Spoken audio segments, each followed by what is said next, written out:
tonga soa eto amin'ny afaka miaraka amin'ny Aingo sy Etija. Tianay Mariana fa ny zavatra zarainay eto dia tranga amin'ny ankapobeny araka ny traikefanay tsirairay avy fa tsy mikendry singan'olona na vondrona mitokana.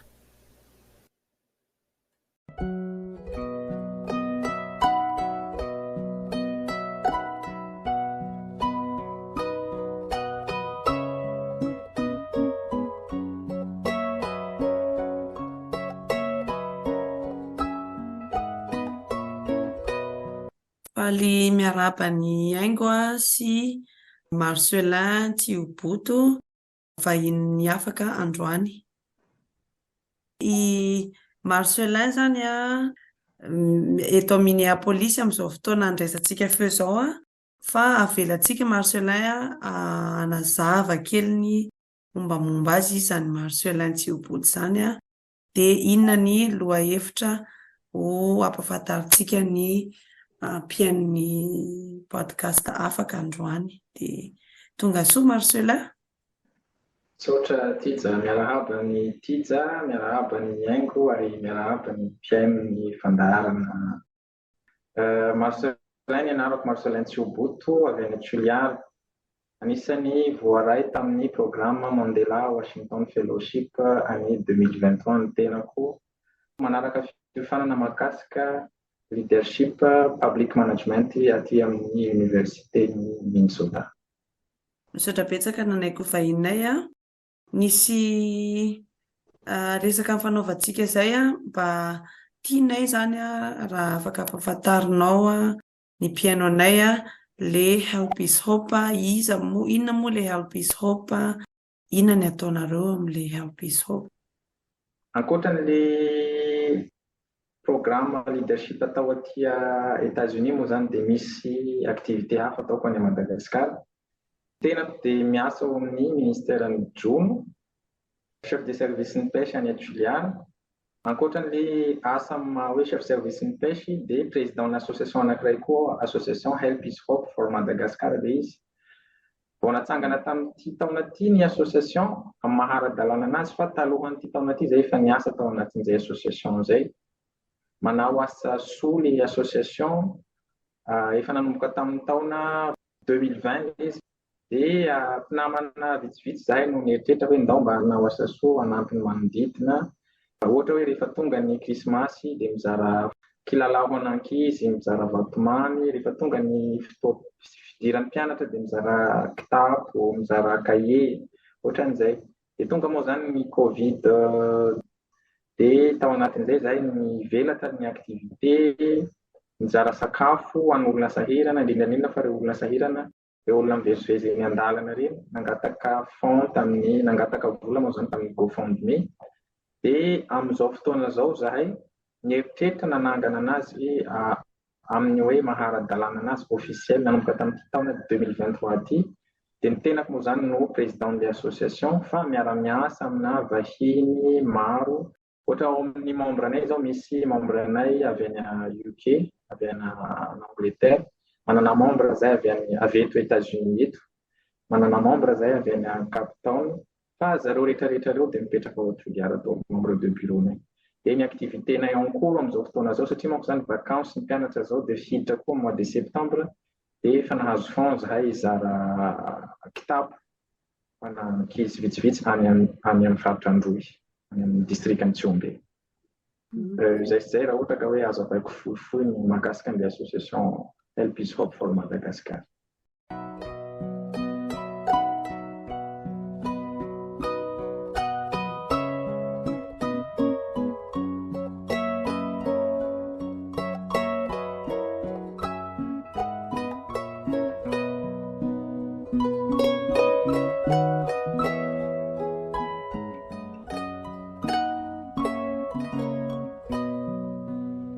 Zany hoe nanomboka tamin'ny Covid iny zany le hevitra nitsiry tao aminareo dia fa tamin'ny taona lasa vao tena régularisé le izy ianao sa tamin'ity taona ty? Tamin'ity taona ty.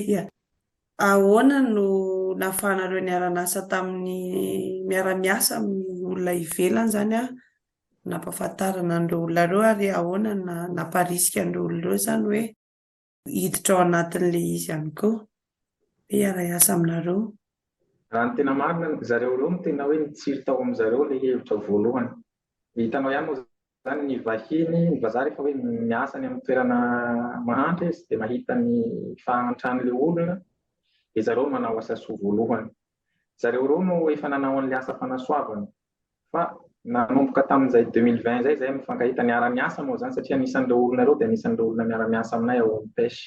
Ny sasany miasa amin'ny ONG local, ny sasany miasa amin'ny administration, miara-miasa amina projet anankiray dia mifampiresadresaka eny zany dia zareo miteny hoe zahay ne manao ohatran'izao satria rehefa akaiky ny elo dia miteny zareo dia mba nitsiry koa ny ao anatin'ny saina hoe ahoana moa zany vazaha manao an'ity zavatra ity dia maninona koa ny gasy ny tsy mba manao dia nanontany hoe afaka miara-miasa ny tsika raha ohatra ka hoe zao ny fampiresaka teny dia andao ary miara-miasa dia inona ny condition, tsisy condition le izy, tsy manao politika, tsisy zavatra fa hoe rehefa zay zavatra foinao omena fotsiny dia zarainao manodidina anao. Dia zay zany nahatonga anazy nitsiry le hevitra hoe andao tsika hiara-iasa.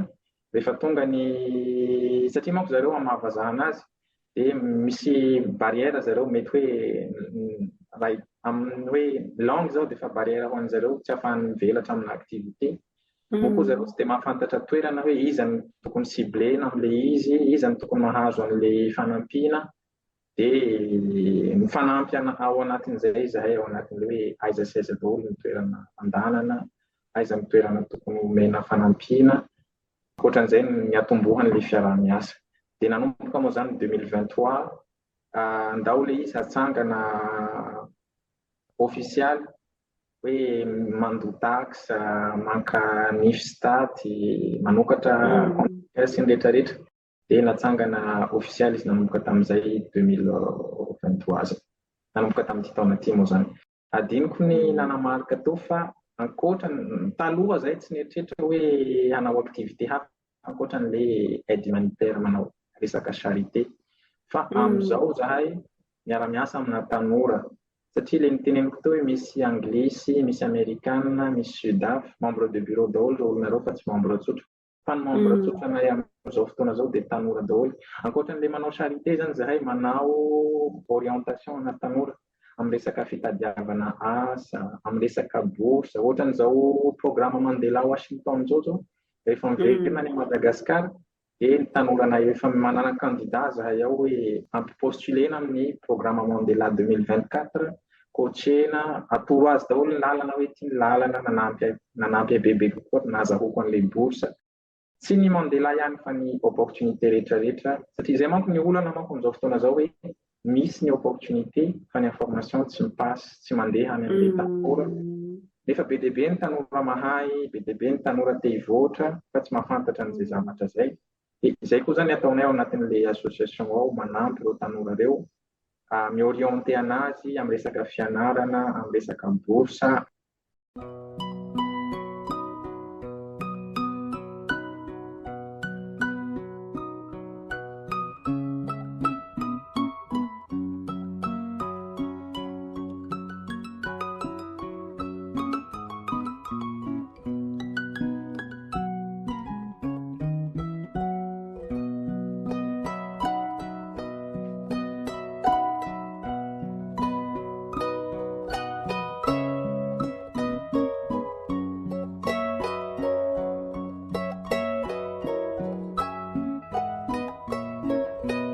Ho an'olona mbola tsy tany amin'ny faritra Toliary afaka azavazavainao aminay ve hoe ohatraohatra ny ahoana ilay district Antsiombe dia ahoana ny fifidiananareo an'ilay olona ampiana hoe faritra aiza sy aiza avy no fidiana omena an'ilay fanampiana.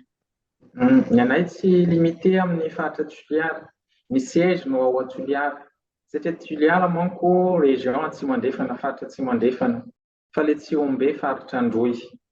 Dia ny anay zany misy ciblé, ny anay zany tsy limité hoe ho an'ny Toliara ilay association fa ho an'ny région rehetrarehetra. Dia nahafahana ny ciblé izao ny hoe ny tany Antsiombe amin'ny asako hoe personnel ny pêche nanao asa tany Atsiombe tany amin'ny faritra Androy. Dia rehefa nandeha nitety an'ilay moron-dranomasina satria manko izay miasa amina pêche, dia nahita an'ilay zaza mandeha mianatra zareo dia mitondra kitapo amina gony, tsy fantako na gonim-bary. Rehefa nahita gonim-bary daholo nareo, dia ilay gonim-bary no tapatapahana, no zarazaraina dia nozairina tamina laloasy. Dia izay no nanaovana kitapo, anananay ny sary.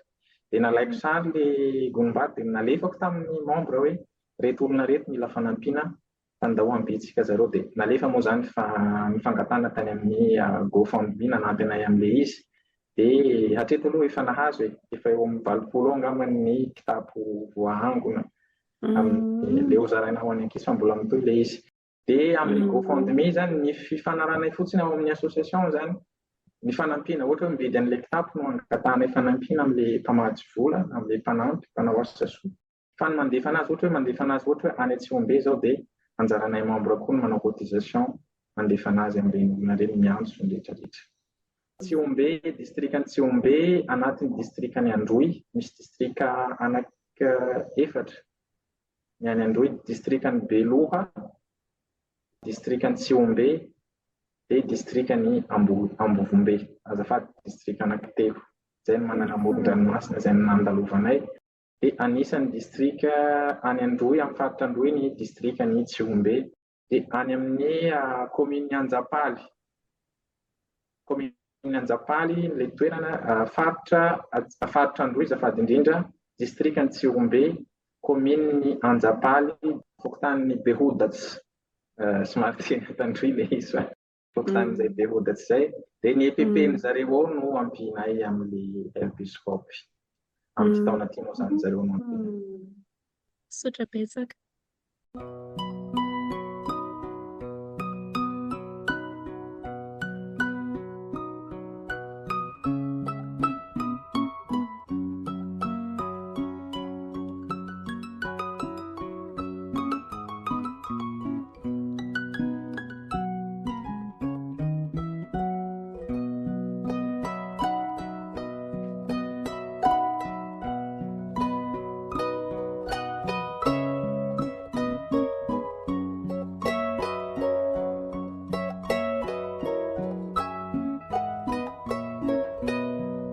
Dia tiako fantatra koa hoe misy ohatra hoe malagasy maniry mba hanampy ny olona any Madagasikara dia ianao teo ny teny hoe natsangana ofisialy Help is Hope for Madagascar. Dia tiako fantatra hoe nanahoana ilay taratasy ny ilaina, nanahoana ny faharetany satria ireo indraindray ohatra ny mpakivy an'ilay olona izany hoe somary sarotsarotra na somary lavalava dia tsy samy miditra amin'ny resaka ananganana fikambanana ara-dalàna ny olona. Tsara fipetraka ihany ilay fanontaniana satria izay aloha ny problème Madagasikara. Manangana zavatra ara-dalàna, manahirana be ilay izy. Moko moa izany zahay na ny statut anay natao teny frantsay dia teny anglisy satria ny membre anay ny membre de bureau moa izany surtout ny ankamaroany zareo teny anglisy. Dia na ny langue officielle ampiasainay ao anatin'ny association arany satria mba fitezana koa ilay izy ho ana tanora dia izay teny anglisy, teny frantsay izay. Sanatria tsy hoe fanamavainana ny teny malagasy fa iny manko efa automatique efa miteny malagasy daholo ny jeune ao Madagasikara ao, fa mba fitezana koa ilay izy hoe hatraiza ny fanirian'ilay zaza mba hiova, mba hoe hanao zavatra. Dia rehefa karakaraina ny dossier rehetrarehetra somary nandalo olana, fotoana nandalo olana, na ny taxe ny payenay arany ny paye plus satria nijerevan'ny zareo membre de bureau nay anankidimy, roa ny malagasy ny tenako dia ny sekretarianay gasy, fa ny telo ray anglisy, ray amerikana dia ray sudaf, ny telo vahiny. Dia na ny interprétation zareo dia hoe ny majoritaire amin'ity association ity vahiny daholo. Dia na ny taxe ny payevanay arany dia nasiany zareo mafimafy fa hoe manao zavatra moa izany vao manomboka koa zahay tsy kivy dia ilay izy asa soa izay. Na ny membre anay ao mazoto dia natao ihany ilay izy. Raha hikarakara dossier na association, raha ny procédure anarahana état tuliara aloha dia mandalo district mangala récépissé. Dia rehefa mahazo récépissé mandalo any amin'ny contribution, mangala NIF ipehina an'ilay taxe. Dia rehefa mahazo an'ilay récépissé avy any amin'ny district, mahazo an'ilay carte NIF avy any amin'ny contribution, dia mangala carte statistique avy any amin'ny service statistique. Izay zany ny procédure anarana izay efa azo daholo amin'izao, efa mitsangana ara-dalàna ilay izy. Ny procédure manaraka amin'izao fotoana izao dia micréer compte bancaire. Izay ny sisa ataonay fa miandry ny signaturako ilay izy satria tsy maintsy anatin'ny signature ny président ny association. Izao koa moa zany mbola ty raha teo fa ao anatin'ny karakaran'izay zavatra izay zahay. Satra betsaka. Ataoko izay ngamba fa hanampy an'izay maniry roso amin'ny resaka hoe fanaovana asa soa dia manangana ny fikambanana ho ara-dalàna. Mankasitraka. Saotra.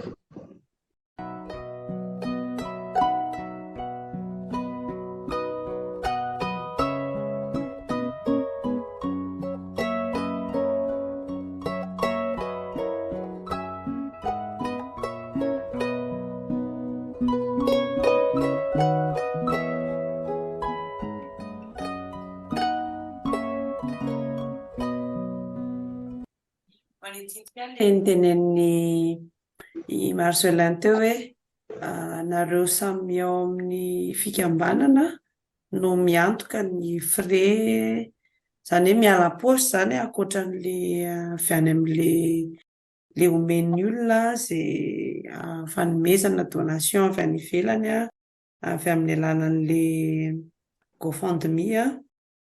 Ireo ankoatran'le membre mpanorona, le olona, le tanora miditra membre aminareo ve mandoha vola? Mandoha droit d'adhésion eo amin'ny 10,000 ariary. 10,000 ariary ny droit d'adhésion anay. Isan-taona? Sa isam-bolana? Ny adhésion indray mandeha fotsiny ka. Ny adhésion indray mandeha fidiranao membre. Fa mandoha 2,000 isam-bolana. Fa amin'ny isam-bolana izy mandoha 2,000. Fa ny droit d'adhésion hidiran'ny membre no 10,000 ariary. Ok. Izany hoe 2,000 eny mieritreritra le hoe isan-taona zany dia 24,000 ariary. Le activité anareo amin'izay araka satria mety misy olona liana amin'le hoe ahoana ny ahafahana misitraka an'izany hoe fianarana ny ivelany na hoe ahitana karazana hoe zavatra azo atao Madagasikara ihany koa e. Izany koa angamba ny mety ho zarainareo amin'ny mpikambanareo sa hoe inona avokoa zany ny zavatra ataonareo azo ny mpikambanareo hoe ahafahanjareo misitraka en tant que hoe amin'ny maha-mpikambana azy. Ny ao aminay moa zany raha resaka ny jeune indray izy dia ankoatran'ilay manampy ny association amin'ny resaka charité, ohatra ilay nazavaiko teo hoe raha ohatra ho zaraina zao ilay kitapo amin'ny septambra alefa any Atsiombe dia ny tanora ny mobilisena, ny membre ny mobilisena, karakara, mandefa, manaparitaka anazy sy ny rehetrarehetra. Ankoatran'izay asa zay zany amin'ilay côté charité. Ankoatran'izay amin'ilay hoe asa miaraka amina tanora, tena mbola manao mafy miaraka miasa amin'izao fotoana zao satria ireo tanora ireo mbola tarina tsikelikely. Mahay ny ankamaroany, tena mahay, manana finiavana fa le mikarokaroka, le mamorona zavatra mbola tsy ao anatin'izareo zay zavatra zay. Ny activité ataonay amin'izao mipostuler ialako tsiny amin'ilay vary amin'anana teny gasy anaovana azy. Mipostuler amina appel d'offre. Misy ny appel d'offre au niveau local ao Toliara na au niveau Madagascar natao ana tanora. Dia misy koa ny appel d'offre au niveau international natao ana tanora avao koa izy io. Dia mipostuler zahay. Ohatra zao ao Toliara misy projet maro be. Ao Toliara zao misy projet CRS Catholic Relief Service. Misy projet WWF World Wildlife Fund. Misy ny PIC. Be dia be ny projet ao Toliara ao zay manampy ny tanora anangana entreprise. Manao resaka entrepreneurship sy resaka business, resaka entrepreneurship. Dia ary manome vola be zareo misy hatramin'ny $10,000. Équivalence na 40 vola be. Équivalence na 40 millions d'ariary. Omena zareo na tanora izy io. Indraindray ireo vola ireo zany omena zareo. Misy mandeha individuel ny tanora mipostule amin'ilay izy. Misy koa mandeha par groupe de 3 personnes, groupe de 4 personnes fa manangana entreprise rehefa avy eo dia manangana zavatra. Dia amin'izao ny aty Madagasikara, ny any Madagasikara moa zany fa zaho mbola aty États-Unis. Ny any Madagasikara indraindraina ny resaka entrepreneurship amina resaka économie bleue sy ny resaka économie verte. Dia presque zany regny vatsiny fanjakana ary vola tsy averina ny ankamaroany. Dia ny ataonay zany ao anatin'ny association dia manao coaching an'ireo jeune ireo. Manao coaching an'zareo hoe io misy offre mivoaka dia mipostuleva nareo mba ho entreprise nareo mba ho fidiranareo. Dia manampy zahay hoe tianao ataovy amin'izay resaka offre zay. Misy koa ny offre au niveau international BDB amina BDB koa omeny ambassady tsy ankanavaka izy io. Dia mandeha misy amin'ny small grant omeny ambassady izy io anaovana projet amina resaka advocacy, amin'ny resaka ady amin'ny kolikoly, ady amin'ny herisetra mahazon'ny vehivavy. Juste zany ianao manangana mini projet fotsiny dia vatsiny fanjakana vola ianao na vatsiny ambassady vola. Dia manampy koa zay ny tanora ao aminay eo ampahafantarina azy daholo zay possibilité rehetrarehetra zay hoe tisy daholo ny lalana tiany information dia reto daholo ny ataonareo rehefa ohatra ka hoe te postule nareo amin'ireo offre reo. Dia ankoatran'izay moa zany resaka fianarana, surtout moa zany fianarana izay efa nilalovan'ny tenako manokana, efa nananako expérience izay azoko zaraina amin'ny hafa. Misy ny Australia Award for Africa, misy ny Chevening Award, misy ny Mandela Washington Fellowship natokana ho an'ny ankizy afrikana daholo izy ireo ary afaka mipostule tsara ny ankizy malagasy. Ireo zany ny orientenay an'zareo hoe raha resaka asa ilay izy dia tisy ny offre misy, raha resaka fianarana ilay izy dia reto ny lalana tokony atao. Dia ao anatin'izay zahay manao fitezana amina resaka langue satria na ny tena koa raha mbola tsy tanteraka amin'ny resaka langue fa tena samy mbola mianatra zahay ao anatiny ao. Ezana hoe ao anatin'ny association tsy miteny gasy, miteny anglisy na miteny frantsay. À la limite moa zany miteny frantsay fa miteny anglisy no tena hoe voizina ao anatiny ao. Dia manana activité zahay matetika, zahay manana activité tsy hoe moa zany matetika fa misy fotoana zahay mba manao pratique ny anglisy dia mifampiresadresaka eo. Tanao ihany koa fa ny tanora raha ohatra ka hoe vazaha no manao pratique miaraka amin'izareo dia marisika be zareo satria tompony mazoto be zareo amin'ilay pratique. Dia misy fotoana zay manao pratique ohatra hoe 30 minutes, 1 heure de temps miaraka amin'ireo membre de bureau nay ireo.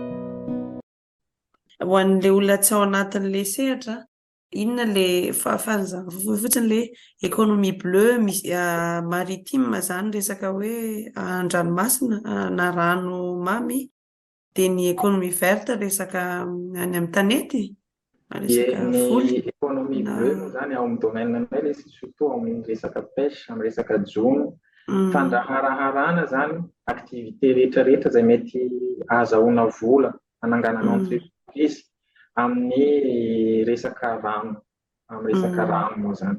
Mety manao fontaine trondro izy, mety manao resaka écotourisme izy eny amin'ny rano sisin'ny ranomasina. Rehefa hoe misy fandraisany amin'ny resaka rano, lazaina hoe économie bleue zay ao anatin'izay.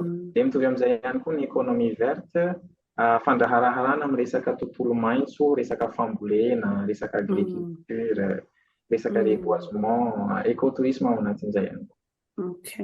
So betsaka. Dia manititika hoe inona no fepetra takiana zany raha hiditra mpikambana.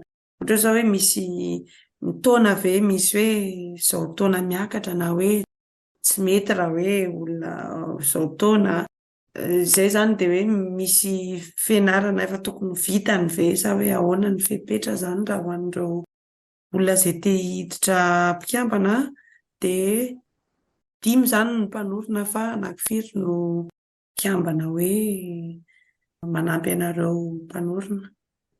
Au total zay 420 ny isana eo miaraka amin'ny membre mpanorona zay. Zany hoe eo amin'ny 9 eo ny isan'ny membre tsotra. Ny condition napetraka anay fotsiny dia hoe mila manana kara-panondro le olona miditra membre ao anatinay ao amin'ilay association, olona manana kara-panondro. Tsy mi-exiger zahay diplôme satria tsy voatery manana diplôma zay vao mahita asa, tsy voatery manana diplôma zay vao mipostuler amina offre anankiray fa rehefa tia karokaroka fotsiny izy ao anatiny ao le esprit entrepreneurship, manana talenta izy dia afaka développer zay talentany zay. Ny condition anankiray koa tsy dia condition loatra moa zany fa miankina amin'ilay membre hoe asa hitra ve sa tsy asa hitra. Eo ihany koa ny ahitavanay hoe tena hoe olona vonany hanao zavatra ve sa mitsapatsapa fotsiny dia hoe tena izana zany hoe rehefa tonga ao anatin'ilay association izy tsy miteny gasy fa miteny anglisy na miteny frantsay. Apetraka anay condition zay zavatra zay fa zahay tsy ataonay sakana zay tsy hidiran'ilay olona ho membre ao anatin'ilay association. Misy membre ao aminay ao niditra izy tamin'ny voalohany izy tena hoe tena tsy mahafantatra zany teny indrindrandrindra fa zany teny anglisy zany. Fa rehefa tonga tao izy niezaka satria izy te hahazo zavatra dia niezaka izy rehefa tonga tao anatin'ny association. Tsotra betsaka, tsara be.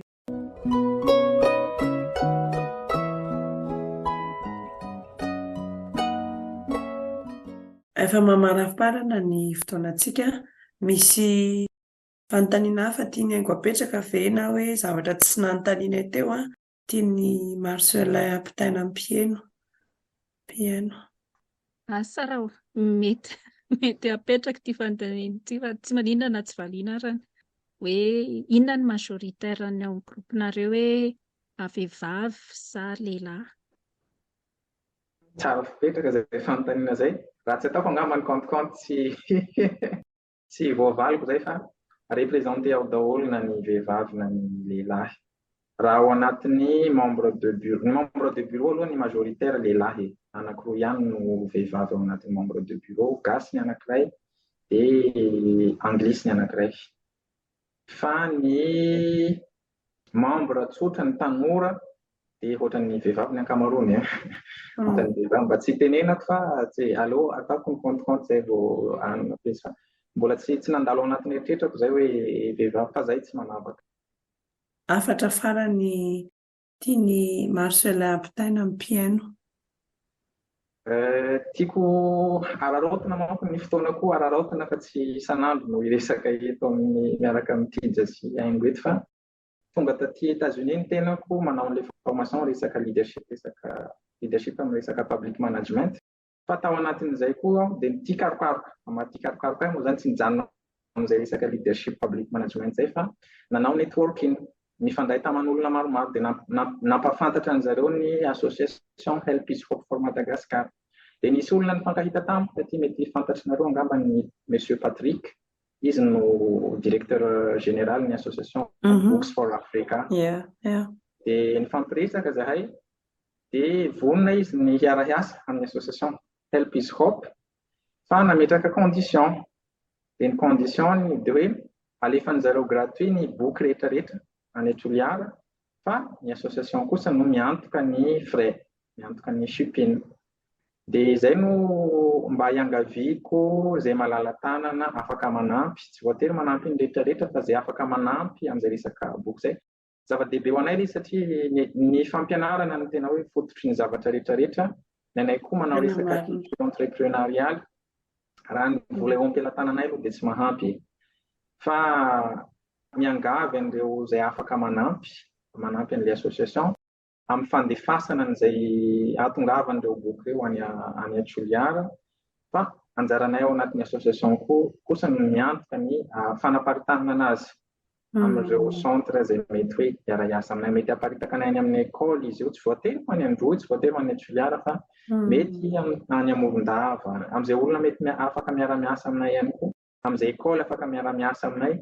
Anjaranay manaparitaka anazy fa ilay vola ilay hanafatra anazy avy aty États-Unis mankany Toliara tsy mbola zay araka le niteneniko tao zay mbola association vonoforonina voahaingana le izy mbola limité ny vola eo am-pelatanana tsy ahafahana manafatra n'izay izay fa izy efa ny Patrick efa nifampiresaka tsara hoe afaka manampy izy afaka mandefa fa na firy na ahoana na fomba na izay karazany rehetrarehetra zay tiana alefa ny Madagasikara zany fa condition fotsiny dia izay condition zay hoe ny mpanafatra no miantoka ny frais de déplacement.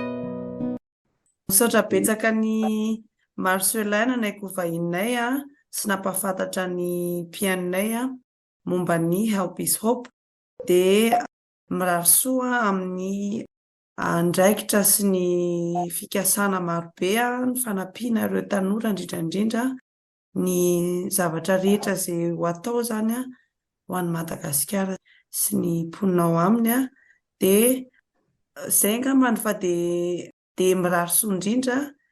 Mankasitraka anareo nanasa misaotra ny aingo misaotra ny tija ary misaotra ny mpanaraka ny fandarana misaotra tompoko.